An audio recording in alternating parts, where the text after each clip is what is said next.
Have you ever had that strange feeling in a fitting room? The weird lighting, the silence, the endless mirrors reflecting back at you? Well, let me tell you a story that will make you think twice the next time you're trying on clothes. It's about a woman named Clara. Clara was a bargain hunter, a champion of thrift stores and vintage finds.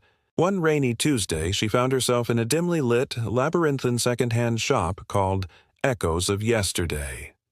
It was the kind of place crammed to the ceiling with forgotten histories, each object whispering a story. Tucked away in the back, she found it. A magnificent, deep blue wool coat.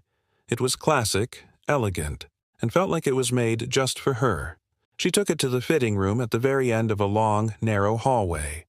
The room was tiny, lined with 3 mirrors. As she shrugged on the coat, she admired the fit. It was perfect. The deep blue color made her eyes pop. She turned to see the back, and that's when it happened. She saw the coat, perfectly tailored, hanging in the air. She saw the beige walls of the fitting room, the dim overhead light, the scuffed floor.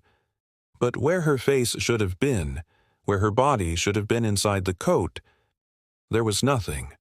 Just the back wall of the fitting room, seen straight through the empty collar.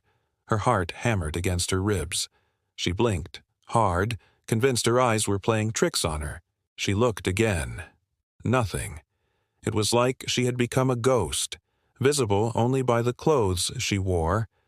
A cold dread, colder than the rainy day outside, washed over her.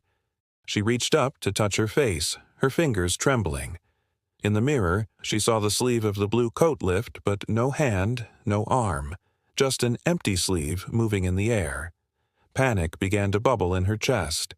She quickly fumbled with the buttons, her fingers feeling clumsy and foreign. She had to get the coat off. As she struggled, she glanced at the other mirrors. The one to her left showed the same horrifying emptiness, but the one on her right, that one was different.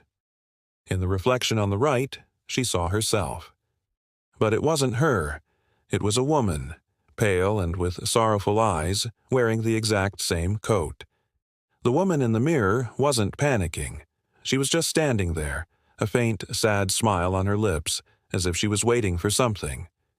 Clara gasped and stumbled back, her real-world self, or what was left of it, hitting the wall. Who was that woman? Was this a trick? A prank? The woman in the mirror slowly raised a hand and pressed it against the glass from her side. It wasn't a gesture of menace, but of understanding, of sympathy. Clara, now terrified beyond reason, finally managed to rip the coat off her shoulders. The moment the fabric left her skin, she reappeared in the central mirror. Her own frantic, pale face stared back at her. Her chest was heaving, her hair a mess. She was there. She was solid. She was real. She looked at the mirror on the right. It was empty now, just a reflection of the side of the fitting room. The sad-eyed woman was gone. She didn't even bother to hang the coat back up. She threw it on the floor, burst out of the fitting room, and ran. She didn't stop running until she was several blocks away, the cold rain soaking her clothes, the sound of her own heartbeat deafening in her ears. She never found out the story of that coat, or who the woman in the mirror was. Was it the coat's original owner, trapped between worlds? A spirit tethered to the object she once loved? Clara didn't want to know. Some objects, you see, don't just have a history. They carry it with them. They hold on to the echoes of the people who owned them, sometimes a little too strongly. So the next time you find a perfect vintage piece, a beautiful coat that feels like it was made just for you, maybe pause for a second. Maybe wonder about the life it lived before you. And when you take it to the fitting room, just be sure that when you look in the mirror, it's really you looking back. What do you think happened? Was it a ghost, a trick of the light, or something else entirely? Let me know your theories down in the comments.